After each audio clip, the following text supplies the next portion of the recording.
أعوذ بالله من الشيطان اللعين الرجيم. بسم الله الرحمن الرحيم. الحمد لله رب العالمين، والعاقبة للمتقين، والجنة للموحدين، والنار للملحدين.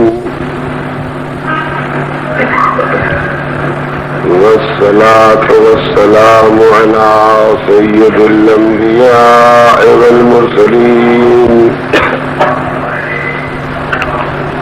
سيدنا ونبينا بالقائل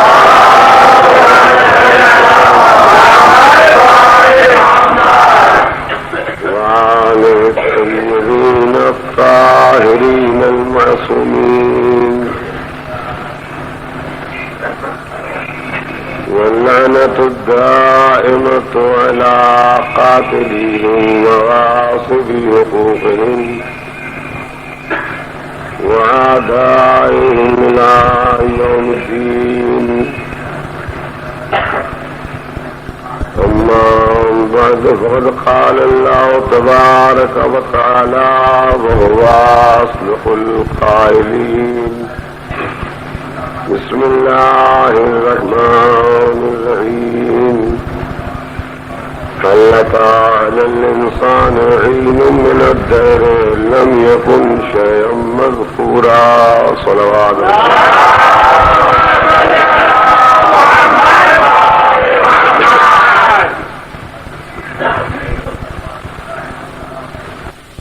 عزیزان محترم،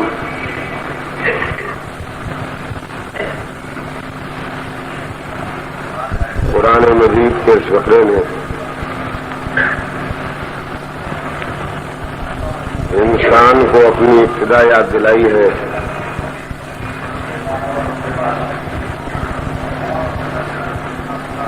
کہ دنیا میں آنے والا انسان اس وقت کو نہ بھول جائے اور نہ فراموش کر جائے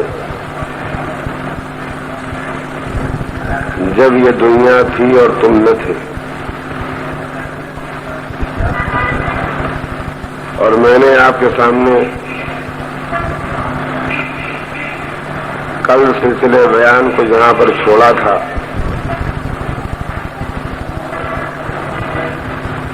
وہ یہ تھا کہ دنیا پہلے پیدا ہوئی، انسان بعد میں پیدا ہوا.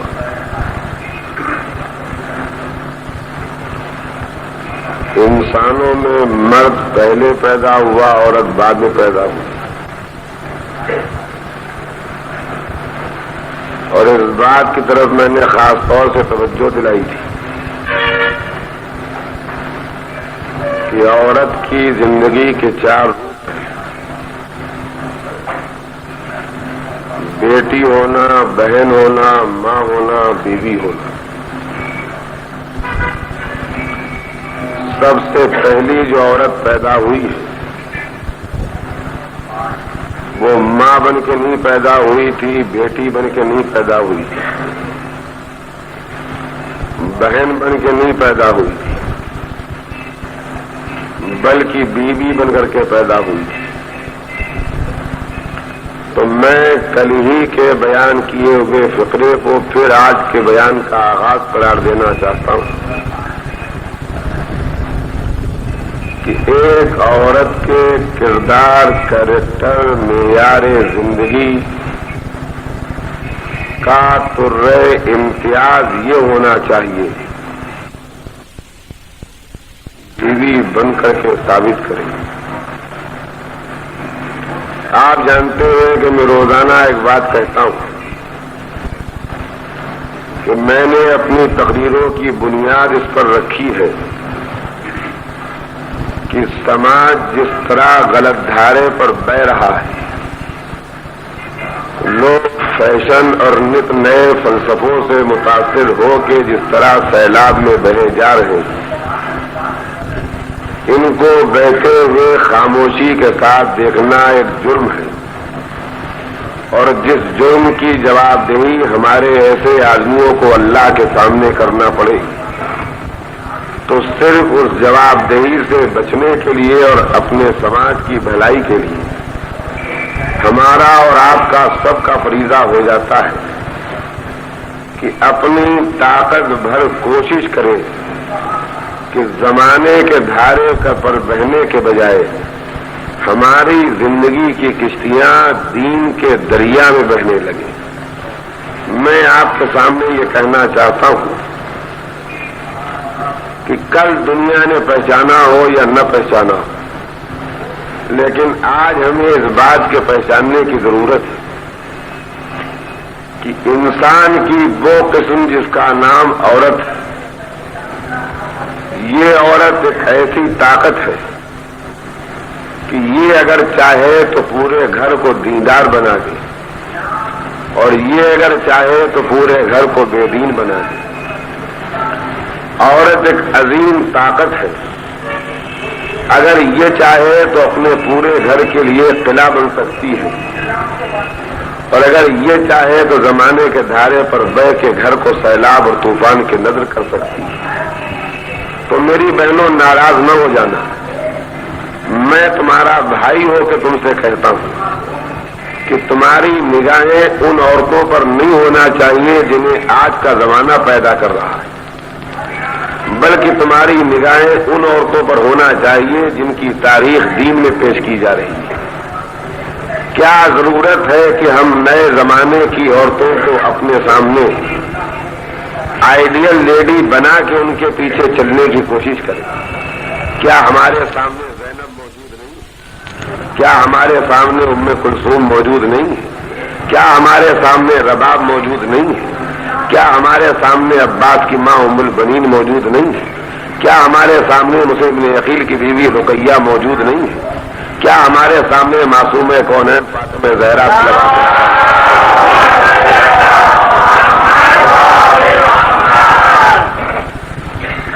میں سننے والوں کی دلچسپی کو باقی رکھنے کے لیے درمیان ہٹانے کی بھی کوشش کرتا ہوں، لیکن یقین مانو عزیزو، حالات کو دیکھ کے دل روتا ہے چاہے ہم ہنس لیں کہ ہمارا سماج اتنے الٹے دھارے پر بہ رہا ہے کہ ہم سوچ بھی نہیں سکتے ہیں کہ اگر دھارا اسی طرح بہتا رہا تو اگلی نسلوں میں دین باقی رہے گا یا نہیں۔ زمانہ کہاں تک بدلا ہے؟ کل تک ہم لوگ ماتم کرتے تھے کہ سیرت بگڑ گئی، اب تو نوبت یہ آ گئی ہے کہ صورت بگڑ گئی۔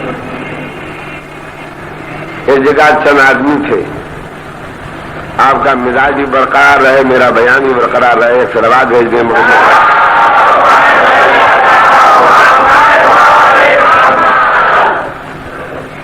تو وہاں کوئی میرا جیسا پرانے خیال کا آدمی بھی پہنچا، اس نے کہا دیکھیے اب آج کل لڑکے کیسے نئے نئے کپڑے پہن رہے ہیں، تو ان چھوٹوں کے ساتھ ایک بڑا بھی تھا، کہا جن کو آپ لڑکا سمجھ رہے ہیں یہ لڑکیاں ہیں، لڑکے نہیں ہیں۔ تو انہوں نے کہا اچھا آپ اس لڑکی کے باپ ہیں؟ تو یہ بھی آپ نے سمجھنے میں غلطی کی، میں ماں ہوں، میں باپ نہیں۔ ایک صلوات اور بھیج دیں۔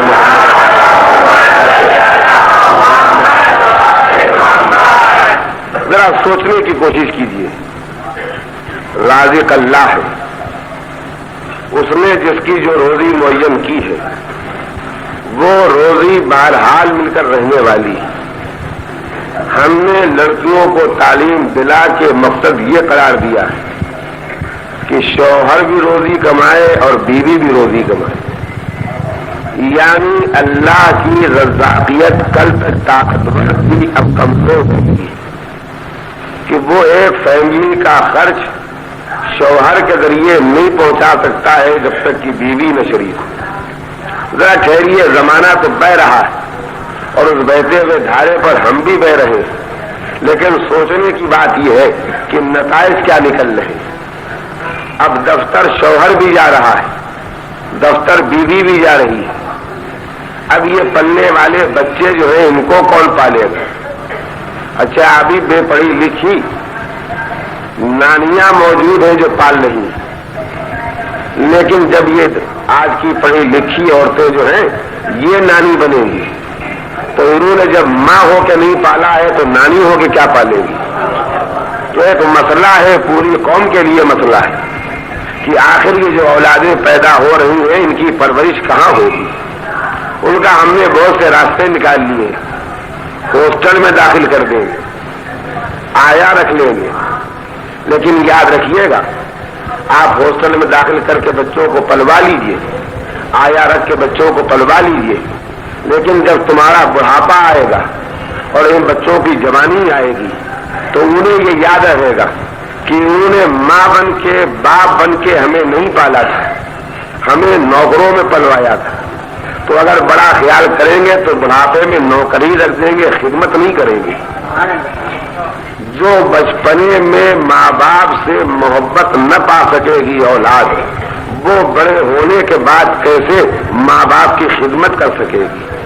تو اس دھارے پر نہ بہیے جس پر زمانہ بہا رہا ہے، بلکہ پلٹ کے آئیے اس دین کی طرف جس کی طرف ہم کو اللہ آواز دے رہا ہے۔ ذرا سوچنے کی بات ہے میری بہنوں، آپ سے دستہ گزارش ہے کہ میرا کوئی لفظ ناگوار ہو جائے تو معاف کر دینا، اس لیے کہ میں دان یا تشریح کے لیے نہیں کہتا بلکہ اصلاح کے لیے کہتا ہوں، درد مندانہ اپیل کرنا چاہتا ہوں۔ ذرا یہ ایک سوال پیدا ہوتا ہے، زبانوں پر بات آ جاتی ہے کہ جب سب ایک رستے پر جا رہے ہیں تو ہم ہی کیا کر سکتے ہیں؟ یہ کسی کو بات زیب دیتی ہو، لیکن وہ قوم جو حسین ابن علی علیہ السلام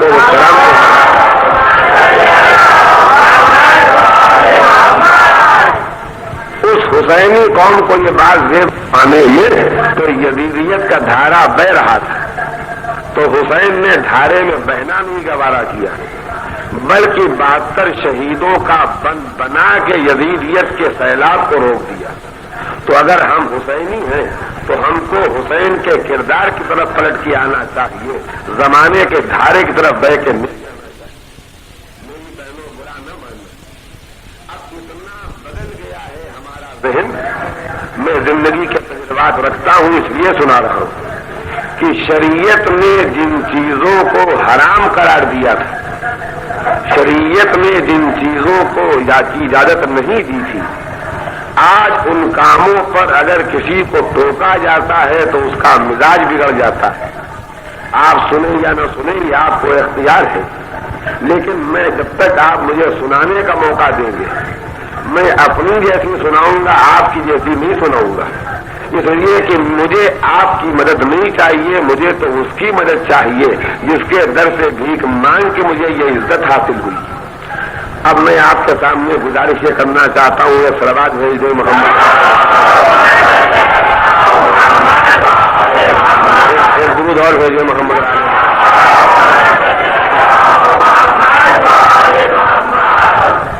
ایک چھوٹا سا نمونہ میں بتانا چاہتا ہوں کہ مزاج کیا بن گیا ہے کہ جس چیز کی مذہب نے اجازت نہیں دی ہے اس کو اگر روکا جائے تو اس پر مزاج میں برہمی پیدا ہوتی ہے۔ اب پہلے مذہب کی بات سنیے، بیوی اگر شوہر کی اجازت کے بغیر گھر سے باہر قدم نکالتی ہے تو اس کا گھر سے باہر قدم نکالنا حرام ہے، ناجائز ہے۔ آپ کو ناگوار ہو کہ ہماری آزادی پر پابندی لگ رہی ہے، مگر اب اسے کیا کیجیے گا کہ جس اللہ کو آپ نے اللہ مانا ہے اس نے یہی حکم دیا ہے۔ تو میں تو ایک بات کہتا ہوں، یا تو سرے سے اللہ ہی کو نہ مانو، یا ماننا ہے تو پھر اس کی بات بھی مانو۔ میں آپ کے سامنے دوسرا فقرہ سناؤں گا کہ جب کوئی عورت اپنے شوہر کی اجازت کے بغیر گھر سے باہر قدم نکالتی ہے، رونگٹے کھڑے ہو جائیں گے اگر کوئی مومنہ سنے گی۔ جب کوئی عورت اپنا قدم شوہر کی اجازت کے بغیر گھر سے باہر نکالتی ہے تو ہر قدم پر دوزخ میں ایک گھر بنتا جاتا ہے۔ میں واقف ہوں ان تعلیم یافتہ جوڑوں سے، ان میاں بیویوں سے، کہ اگر شوہر نے بیوی کو روکنے کی کوشش کی کہ تم بغیر اجازت کیوں جاتی ہو، ان کا یہ پرانے زمانے کی باتیں ہیں، اب اس نئے زمانے میں نہیں چلے گی۔ لیکن سوال یہ ہے کہ اگر پرانے زمانے والا دین بھی نئے زمانے میں بدل گیا ہو تو آپ حلال کو حرام اور حرام کو حلال کر سکتے ہیں، لیکن اگر دین ناقابل ترمیم ہے تو دین ہمارے لیے نہیں پلٹے گا، ہم کو دین کے لیے پلٹ کے آنا پڑے گا۔ کبھی کبھی میں نے یہ بھی سنا کہ شکایتیں پیدا ہوتی ہیں، آخر میرے پڑوس میں تو لوگ رہتے ہی ہیں، کوئی ضروری نہیں ہے کہ ہر آدمی کا ذاتی واقعہ ہو، بہت سے واقعات پڑوس سے بھی معلوم ہو جاتے ہیں، ان کا آپ جو ہمارے باہر جانے پر اعتراض کرتے ہیں تو اس کے معنی یہ ہے کہ آپ کو ہمارے کیریکٹر پر اعتماد نہیں ہے۔ عزیزوں، اعتماد کا سوال نہیں پیدا ہوتا، سوال تو یہ پیدا ہوتا ہے کہ اگر خدا نے اعتماد کیا ہوتا تو نکلنے کی اجازت ہی دے دی ہوتی۔ جب اس نے روکا ہے تو شوہر کو روکنے کا حق ہے، اور جب شوہر کو روکنے کا حق ہے تو کیوں باہر قدم نکال کے دوزخ میں گھر بنائیے، کیوں نہ گھر میں قدم رکھ کے جنت میں گھر بنانا شروع کیجیے۔ ایک صلوات اور بھیج دیں۔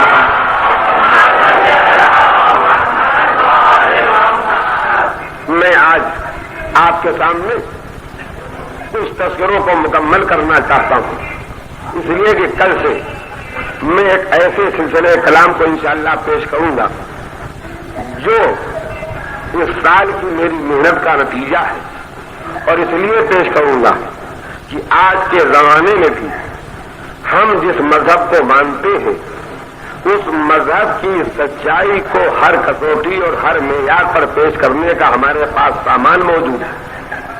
تو وہ سلسلہ کلام تو کل سے شروع ہوگا جس میں ہم اپنے مذہب کی سچائی کے دلائل آپ کے سامنے رکھیں گے اور دنیا کو دعوت دیں گے کہ اگر دنیا دلیل کی روشنی میں ہمارے مذہب کو کسی عقیدے کو جھٹلا سکے تو ہم مذہب بدلنے کے لیے تیار ہو جائیں گے۔ لیکن یہ سلسلہ کل شروع ہوگا۔ آج تو مجھے اپنے بھائیوں اور بہنوں سے اتنا کہنا ہے کہ وہ باتیں تو میری کل غیروں سے ہوں گی جو میرے مذہب کو نہیں مانتے ہیں کہ میں ان کو بتلاؤں کہ میرا مذہب سچا ہے۔ آج تو میں ان سے باتیں کر رہا ہوں جو میرے ہی مذہب کو مانتے ہیں، جو میرے ہی مذہب کو مانتی ہیں، تو ان سے یہ پوچھنا ہے کہ دین کو مان کے بے دین ہونے کا کیا مطلب ہے، دین کو مان کے بے دین ہونے کا کیا مطلب ہے۔ یعنی ہم سے زیادہ نقصان میں کون آدمی ہوگا جس نے دنیا اس لیے چھوڑ دی کہ ہم نے دین مانا ہے، اور بے دینی اور گناہ کر کے جنت اس لیے چھوڑ دی کہ دین کے بعد ہم نے بے دینی اختیار کی۔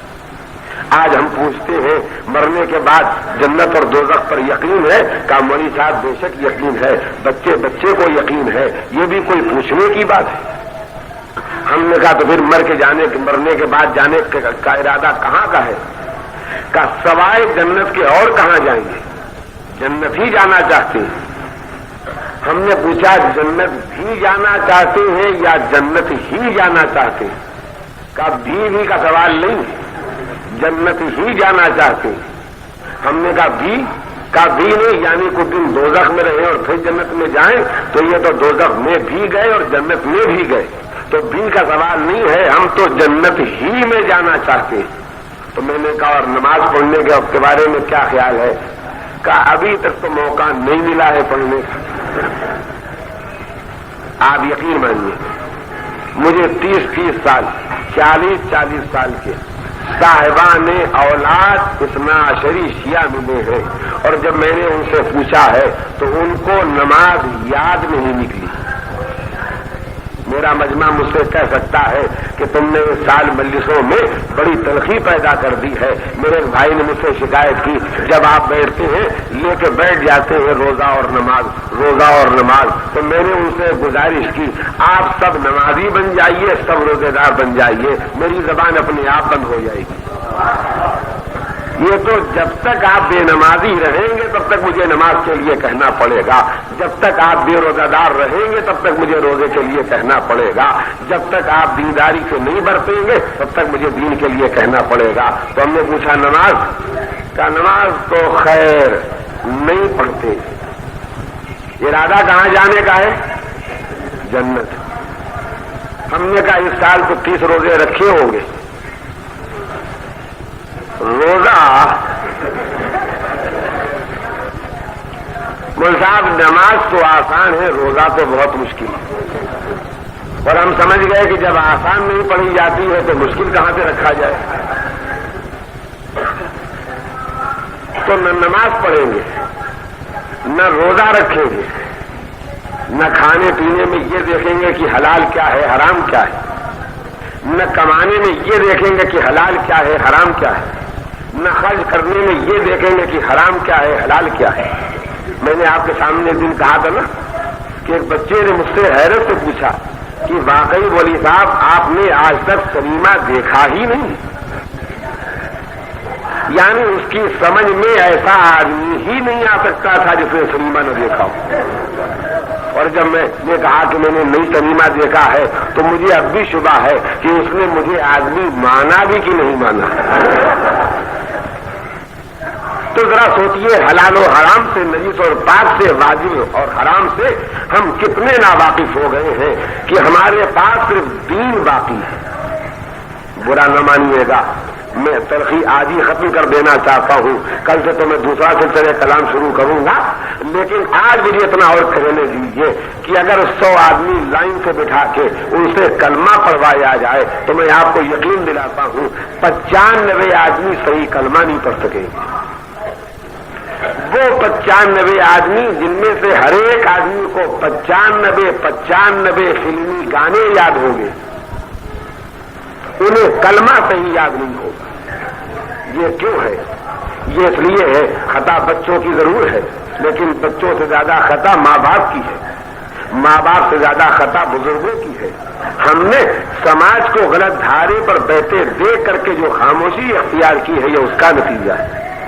تو ہم نے پوچھا جب آپ نماز نہیں پڑھتے، روزہ نہیں رکھتے، حلال و حرام نہیں دیکھتے، جنت میں نہیں تو جنت تو جائیں گے کیسے؟ کہا چلے جائیں گے، چلے جائیں گے، یعنی جیسے وہاں بھی کوئی چور دروازہ ہوگا جس سے چلے جائیں گے، وہاں بھی جیسے رشوت چلتی ہوگی کہ چلے جائیں گے۔ تو میں نے اپنے ان بھائیوں سے جب پوچھا کہ آپ جنت میں جانے والے اعمال نہیں کرتے تو جنت کیسے چلے جائیں گے؟ کہا مول صاحب وہاں کی وہاں دیکھی جائے گی، امید تو ہے کہ جنت چلے جائیں گے۔ تو میں بڑا حیران رہتا تھا کہ ایک آدمی مجھے ملا، اس نے میری تسلی کر دی۔ اب میں آپ کو سناتا ہوں، شاید آپ کو بھی تسلی ہو جائے۔ ایک آدمی مجھ سے ملا، میں نے پوچھا بھائی تمہاری شادی ہو گئی ہے؟ کہا ابھی تو نہیں ہوئی ہے، اور عمر میں کوئی زیادہ نہیں تھی، یہی کوئی 50 سال کے قریب تھی۔ ہم نے کہا اب بیوی مر گئی ہے اس لیے شادی کہتے ہو نہیں ہوئی، یا ہوئی نہیں اس لیے سے؟ کہا ہوئی نہیں۔ ہم نے کہا کہیں نسبت رشتہ لگا دی؟ کہا آج تک کہیں نہیں لگا۔ ہم نے کہا آج کل کہیں بات چیت چل رہی ہے؟ کہا آج کل بھی کہیں بات چیت نہیں چل رہی۔ تو ہم مایوس ہو گئے کہ ان کی نہ شادی ہوئی ہے اور نہ شادی ہوگی۔ کہنے کے مول صاحب آپ مایوس ہو گئے؟ ہم نے کہا ہاں۔ کہنے کے مگر ہم کو یقین ہے کہ ہماری شادی ہو جائے گی۔ ہم نے کہا ہاں آج تک ہوئی نہیں، نسبت کہیں لگی نہیں، رشتے کی بات چیت کہیں چل نہیں رہی ہے، کیسے ہو جائے گی؟ کہا کل ناکے پر ایک آدمی سے ٹکر ہوئی تھی تو اس کو ہم نے گالی دی، بیوی کے بھائی والی گالی دی۔ وہ گالی سن کے ناراض نہیں ہوا، اس لیے ہم کو امید ہے کہ ہماری شادی ہو جائے گی۔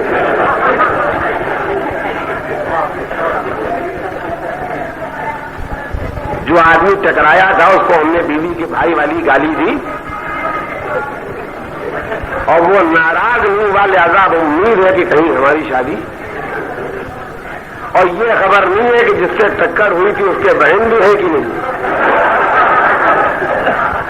تو میں نے آپ کو بتایا اور بے شک ہٹایا، اور اسی لیے ہٹایا کہ جو مجلس 11 بجے رات کو 11:30 بجے رات کو ختم ہوگی اس میں ذہنوں کو تازہ رکھے بغیر بعض نصیحت کی باتیں سنا لینا آسان نہیں ہے، لیکن جتنا آپ اس آدمی کو بے وقوف سمجھ کے ہنسے ہیں جو صرف ایک آدمی کے ٹکرانے پر اور ایک گالی دے کے اس کے ناراض نہ ہونے پر یہ امید کر بیٹھا تھا کہ میری شادی ہو جائے گی، یقین مانیے اتنے ہی زیادہ ہم سب بے وقوف ہیں اگر ہم بے دینی کے باوجود امید رکھتے ہیں کہ ہم جنت میں چلے جائیں گے۔ ایک درود بھیج دیں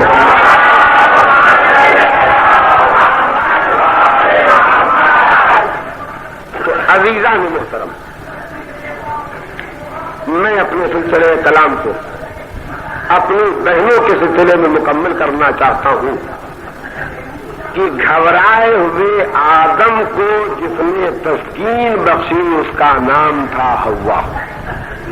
جنت میں تھے آدم، جنت میں تھے آدم، مگر اکیلے تھے اور گھبراتے تھے تو اللہ سے کہا پالنے والے اس جنت میں سب کچھ ہے مگر تنہائی کی وجہ سے جنت جنت نہیں معلوم ہوتی۔ تو اللہ نے جناب حوا کو پیدا کیا اور جناب حوا کے پیدا ہونے کے بعد گھبرائے ہوئے آدم کو سکون مل گیا۔ تو میری بہنوں، آج بھی گھبرائی ہوئی آدمیت کو آپ سکون مل سکتی ہے بشرطے کی فیشن کے راستے کے بجائے فاطمہ کے راستے پر۔ سلوات بھیجیے۔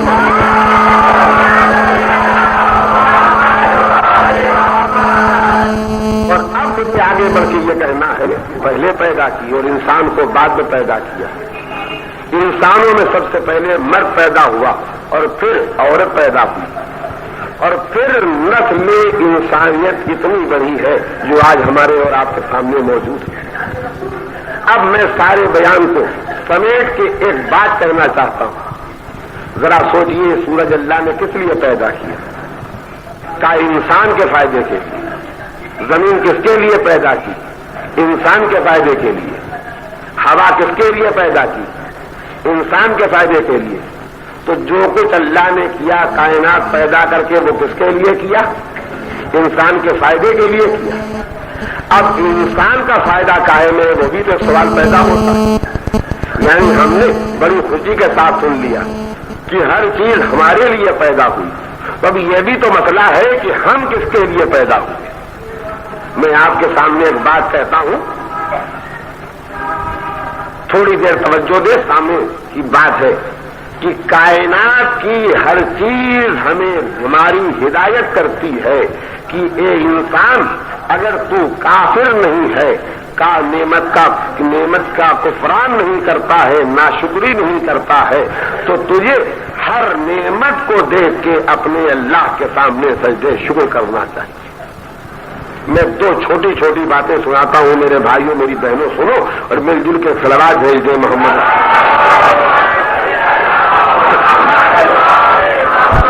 درود اور بھیجیے محمد آل محمد۔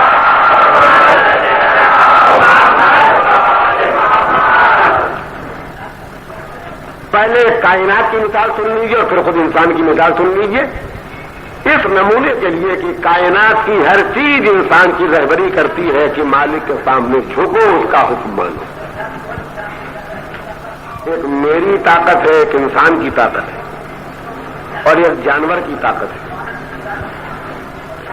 جانوروں میں کسی کو لے لیجیے، کتنا طاقتور ہے گھوڑا، لیکن گھوڑے کا سوار جب اس کے پاس لگام لے کے جاتا ہے تو وہ خوشی سے منہ کھول کے لگام پہن لیتا ہے۔ ہم سے کہیں زیادہ طاقتور ہے بیل، لیکن جب اسے ہم گاڑی میں یا ہل میں جوتتے ہیں اور چابک پر چابک مارتے ہیں تو آپ یقین مانیے کہ اگر وہ ایک سینگ کا بھی استعمال کر لے، گجرات والی سینگ نہیں، تو انسان زندہ نہ رہے، لیکن وہ کوڑے کھاتا ہے، دم ہلاتا ہے اور تیز چلتا ہے۔ انسان ہاتھی کے سر پر بیٹھ جاتا ہے اور پیر کے انگوٹھے کے ہلکے ہلکے اشارے سے دائیں اور بائیں موڑتا جاتا ہے اور ہاتھی مڑتا جاتا ہے۔ اے انسان، جانوروں سے خدمت لینے والے انسان، ایک بات سوچ، یہ ہماری کلائیوں کی طاقت تھی جو ہم نے گھوڑے کو لگام پہنا دی تھی۔ یہ ہمارے ہاتھ کی طاقت تھی جو بیل کوڑے کھا کھا کے آگے چلتا رہا. یہ ہمارے پیروں کی طاقت تھی جو ہمارے پیر کے انگوٹھے کے اشارے پر ہاتھی دوڑتا رہا. تو آواز آئے گی. جانوروں سے ہم نے پوچھا تم کیوں ہماری اطاعت کر رہے ہو؟ کہا پیدا کرنے والے مالک نے کہا کہ انسان اگرچہ جسمانی اعتبار سے تم سے کمزور ہے مگر میں نے اسے تمہارا حاکم بنایا ہے اور تم کو اس کا محکوم بنایا ہے. تو گھوڑے نے لگام پہن کے بتایا دیکھ میں تجھ سے طاقتور ہوں مگر میں مالک کے حکم کی تعمیل کر رہا ہوں.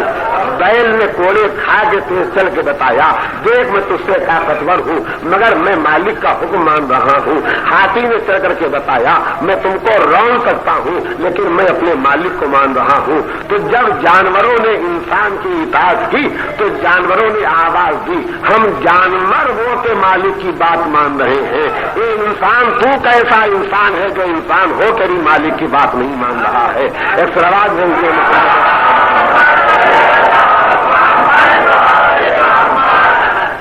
تو میں نے جو گزارش کرنا چاہی ہے اس کا خلاصہ اور ماحصل یہ ہے کہ ساری دنیا انسان کے لیے پیدا کی اور انسان کو اس لیے پیدا کیا کہ وہ اس کی ہدایت کرے اور ہدایت کرنے کے بعد اس کو جنت کی نعمتوں سے نوازے.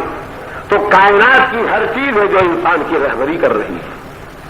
اب میں آپ کو خود انسان کے جسم کی مثال دینا چاہتا ہوں. آپ یقین مانیے میرے بھائیوں میری بہنوں توجہ کے ساتھ میں سنو. یقین مانیے سنانے میں دیر لگے گی لیکن جس کام کو سناتا ہوں اس کام کے ہونے میں دیر نہیں لگے گی. میں ایک جگہ کھڑا ہوا آپ سے باتیں کر رہا ہوں. مثال دیتا ہوں. میں ایک جگہ کھڑا ہوا آپ سے باتیں کر رہا ہوں کہ ایک مرتبہ میرے کان میں آواز آتی ہے کہ میرے پیچھے زمین پر کوئی چیز گری. تو کسی چیز کے گرنے کی آواز کون سی بتائے گا؟ ناک سے پتہ لگے گا یا زبان سے؟ کان سے. تو کان نے فوراً دماغ کو رپورٹ کی اطلاع دی. توجہ کیجیے کہ پیچھے کوئی چیز گری ہے. یعنی کان نے سنتے ہی اپنا کام مکمل کر دیا کہ عقل تک دماغ تک رپورٹ پہنچا دی کہ جسم کے پیچھے کوئی چیز گری. سنانے میں دیر لگ رہی. عقل نے وہیں سے آنکھ کو حکم دیا تو دیکھ کیا چیز گری. آنکھ نے جیسے ہی دیکھنے کا ارادہ کیا ویسے ہی گردن نے کہا تم دیکھنے کے لیے تیار ہو میں گھومنے کے لیے تیار ہوں. اس لیے کہ میرے گھومے بغیر تم دیکھ نہیں سکو گی کیا چیز گری. اب آنکھ نے کیا دیکھا تو یہ دیکھا کہ ایک سانپ ہے جو رینگ رہا. آنکھ نے اب رپورٹ دماغ کو کی کہ سانپ گرا ہے. وہاں سے قدموں کے نام آڈر آیا پوری طاقت سے بھاگنا شروع کرو. اور آدمی بھاگا. یقین مانیے جتنی دیر مجھے بیان کرنے میں لگی ہے اگر آدمی کو سانپ کے پاس سے ہٹنے میں اتنی دیر لگے تو سانپ تو اپنا کام کر جائے گا. کام کر جائے گا نا. تو بیان کرنے میں دیر لگی لیکن ہونے میں دیر نہیں لگتی. جیسے ہی آواز آئی ویسے ہی کان نے سنا ویسے ہی اطلاع دی ویسے ہی آنکھ مڑی ویسے ہی گردن گھومی ویسے ہی قدم دوڑے. تو یہ سب کس کے پیدا کیے ہوئے ہیں؟ آنکھ میں نے نہیں بنائی, گردن میں نے نہیں بنائی, کان میں نے نہیں بنائے, قدم میں نے نہیں بنائے. یہ سب اللہ کی پیدا کی ہوئی ملکیت ہے جو میرے پاس ہے. تو ان اعضاء نے اطاعت کر کے بتایا دیکھ انسان تیری اطاعت کرنے میں ہم نے ایک سیکنڈ کی دیر نہیں کی. ذرا مالک کو سجدہ تو کر لے. صلوات بھیجے محمد.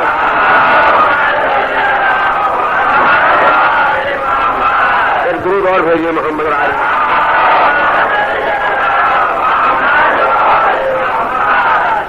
اور ذرا یہیں پر ایک بات اور سن لیں کہ کتنا چست اور مستحکم ہے نظام جسم. ذرا سا گڑبڑ ہو جاتی کہ آنکھ دیکھنا چاہتی اور گردن نہ مڑتی. خدا نہ خواستہ کوئی ایسی تکلیف پیدا ہو جائے کہ گردن نہ مڑے تو آپ یقین مانیے کہ سارے نظام میں خرابی پیدا ہوگی یا نہیں پیدا ہوگی. معلومات جو جس کی ڈیوٹی ہے جو جس کا کام ہے اسے کرنا ہی چاہیے. اگر کان بہرے ہو جائیں نہ سنے تو سانپ ہمارے قدموں سے بھی لپٹ جائے گا, اپنے کو بچا نہ سکیں گے.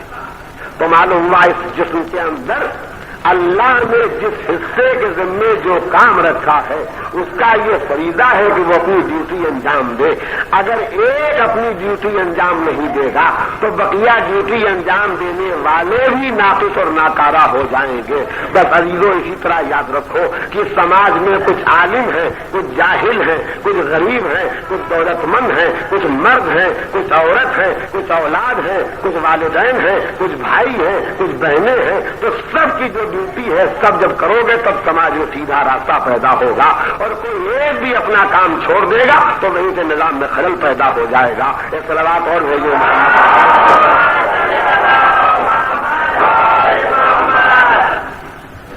اب میں آپ کے سامنے تذکرے کو سمیٹتے ہوئے یہ کہنا چاہتا ہوں کہ اللہ نے اپنی ساری قیمتی کائنات انسان کی ہدایت کے لیے صرف کر دی.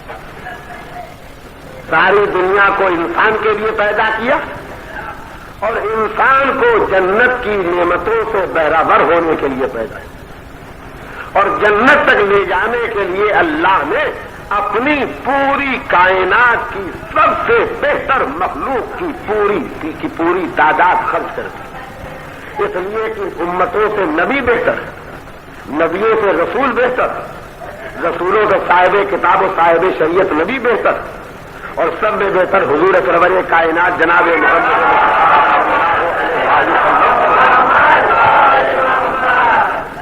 اور جیسی عظمت اور جیسا رتبہ اور مرتبہ اور مرتبت ختم المرسلین کی ہے وہی درجہ آل محمد کا ہے.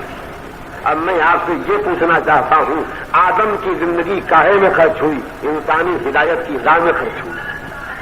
نوح نے 600 سال تک پتھر کھائے. کس لیے کھائے؟ انسان کی ہدایت کے لیے کھائے. جلتی ہوئی آگ میں زندہ ابراہیم کودنے پر تیار ہو گئے. کس لیے تیار ہو گئے؟ اسی انسان کی ہدایت کے لیے تیار ہو گئے. جناب زکریا کا سر آرے سے چیر کے 2 ٹکڑے کر دیا گیا. کس مقصد کے لیے جناب زکریا نے قربانی پیش کی؟ اسی انسان کی ہدایت کے لیے قربانی پیش کی. جناب موسیٰ کو جلا وطن ہو کے دوسرے ملک میں جا کے بے وطن ہو کے رہنا پڑا. کس مقصد کے لیے؟ اسی انسانی ہدایت کے لیے. حضور سرور کائنات جناب محمد صلی اللہ علیہ وسلم پتھر کھائے، زحمتیں جھیلی، وطن چھوڑا اور مصیبتیں اٹھائیں. کس لیے اٹھائیں؟ کسی انسانی ہدایت کے لیے اٹھائیں. تو اب آپ سے ایک بات کہیں کہ اگر ایک باپ کی محنت سے کمائے ہوئے پیسے کو اس کا پڑوسی برباد کر دے تو پیسے تو برباد ہوئے، لیکن باپ کو صبر رہے گا کہ میرے پڑوسی کو کیا ڈر تھا میرے پیسے کا، برباد کر دیا. لیکن اگر بیٹا برباد کر دے تو باپ کے دل پر چوٹ لگے گی کہ تجھے تو خیال ہونا چاہیے تھا کہ ہم نے 8 گھنٹے دھوپ میں کھڑے ہو کے آگ کی بھٹی کے پاس فیکٹری میں کام کر کے یہ پیسے جمع کیے تھے، تو تم نے ہمارے بہتے ہوئے پسینے کی قدر نہیں کی.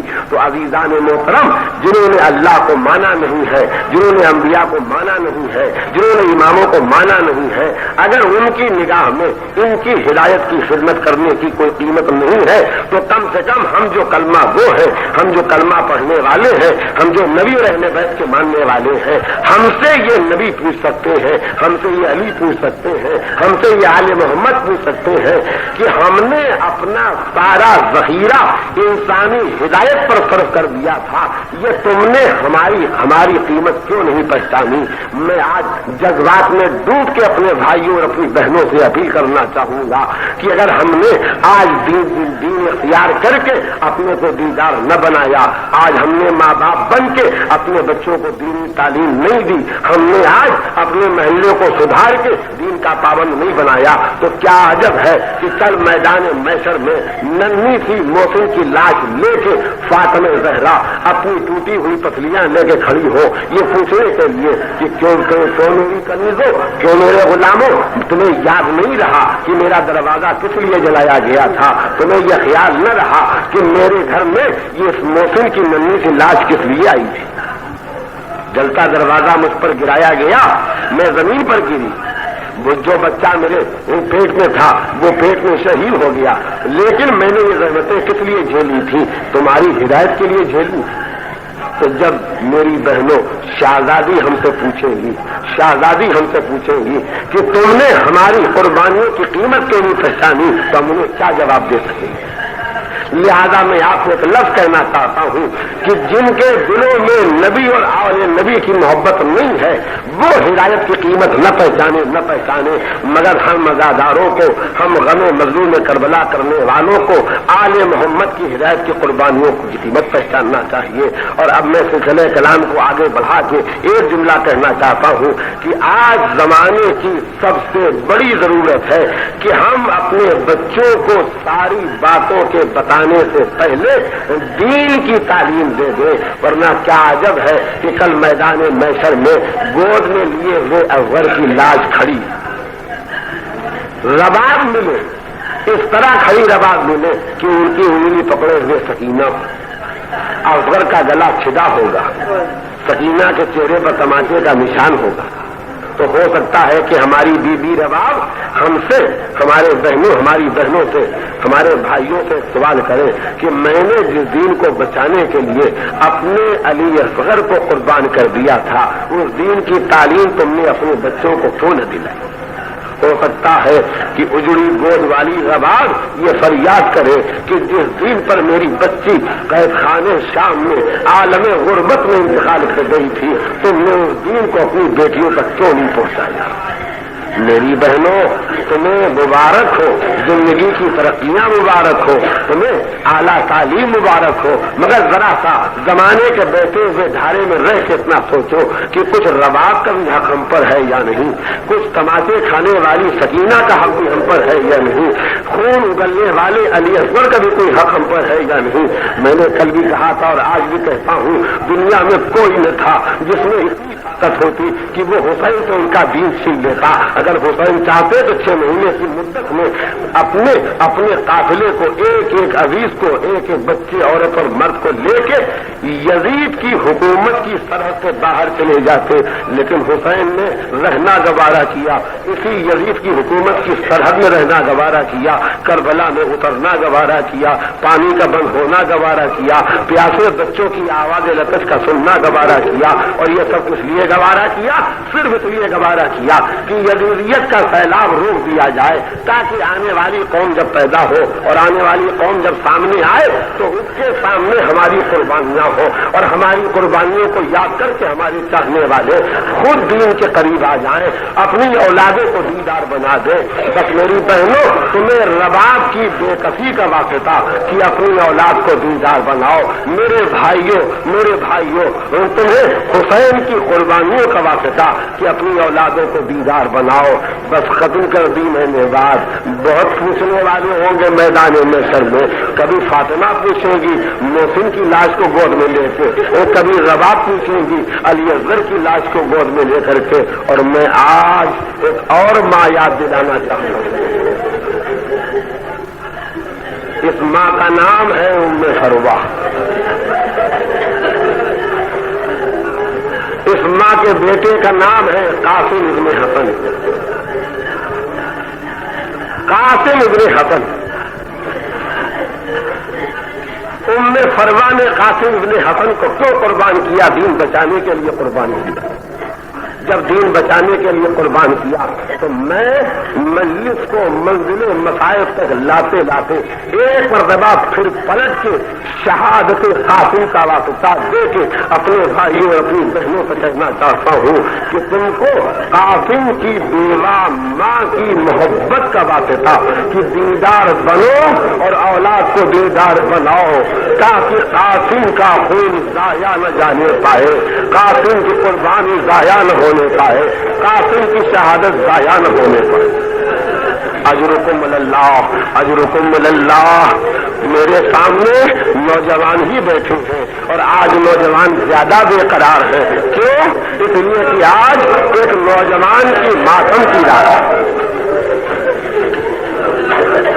میں نے ابھی ذرا دیر پہلے مغل مسجد میں سنایا ہے، ذرا دیر پہلے میں نے مغل مسجد میں سنایا ہے کہ جب قاسم کو حسین رخصت کر رہے تھے تو اتنی شدت سے شاید بھائی یاد آیا کہ جب بھتیجے کو کلیجے سے لپٹایا تو چچا بھتیجے اتنا روئے کہ چچا کو بھی گچھا گیا اور بھتیجے کو بھی گچھا گیا۔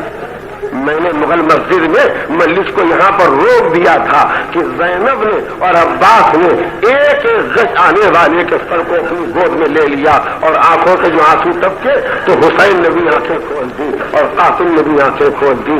ہاں ہاں، قاسم کا ماتم کرنے والی بہنوں، قاسم کا ماتم کرنے والے بھائیوں، قاسم کا ماتم کرنے والے نوجوانوں، اب ذرا شہادت قاسم سننے کے لیے تیار ہو جاؤ۔ جب دونوں غش سے بیدار ہوئے ایک گھوڑا لایا گیا، ایک مرتبہ امام حسین آگے بڑھے اور آپ نے بڑھ کے قاسم جو کرتا پہنے تھے اس کرتے کا گریبان پھاڑ دیا۔ اے میرے مولا، یہ آپ نے بھتیجے کے کرتے کا گریبان تو پھاڑا؟ کیا تم نے دیکھا ہوگا زندگی میں جو کرتے پہنائے جاتے ہیں ان کا گریبان بند ہوتا ہے اور مردے کو کفن میں جو کرتا پہنایا جاتا ہے اس کا گلا پھٹا ہوا ہوتا ہے۔ ارے یہ میں نے کرتے کا گریبان نہیں پھاڑا ہے، یہ چچا ہوتے میں نے اس بھتیجے کو کفن پہنایا ہے جس میں یہ چچا کفن نہ پہنا سکے گا، اللہ قرآن ہے، خیموں میں قرآن ہے، بیویاں سمجھ کے قریب آ گئی ہیں، اس لیے میری نگاہ میں ہے تاریخ کا وہ ورق۔ سرداروں کو اس نے کہا تم دیکھ رہے ہو کہ حسن کے لال اور حسین کے بھتیجے میں کیا قیامت پیدا کر دی؟ کہا مگر ایک نوجوان تو ہے۔ تو پتر سعد نے کہا یہ پیاسے ہیں لہذا انہیں تم قتل کر لو، اگر کہیں یہ پانی پیے ہوتے تو ہمارے سارے لشکر کو سوائے کوفے کے میدان کربلا میں ٹھہرنا محسوس موقع نہ ملتا۔ پیاسے ہیں گھیر کے مار لو، بس گھیر کے مارنا شروع کیا گیا۔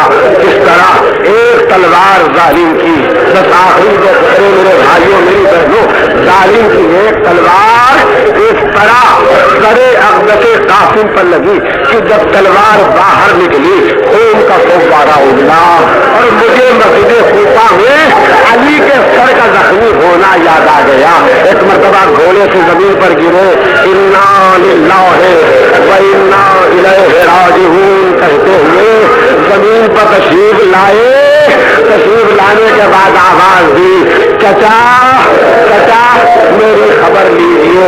حسین گھوڑے پر بیٹھے، عباس ساتھ چلے، اکبر ساتھ چلے۔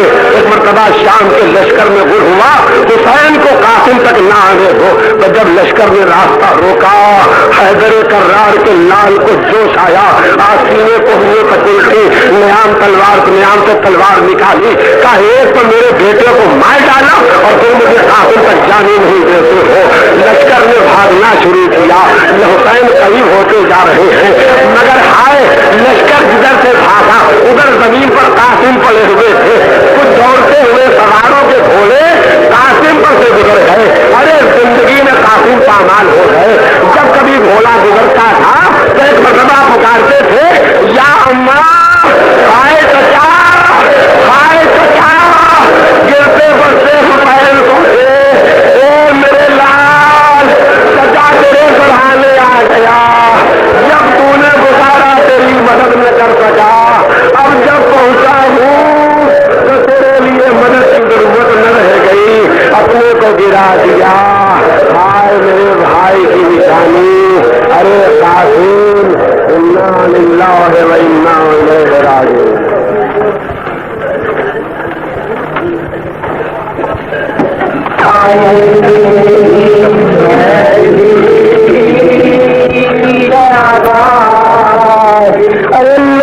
بیبیوں خوش ہو میری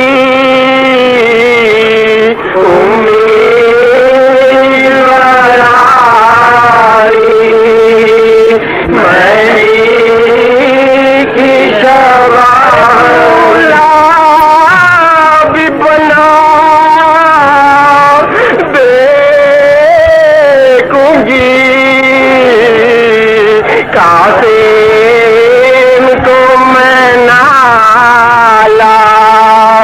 مردہ سے تھا وہ گڑے خالق نے مجھے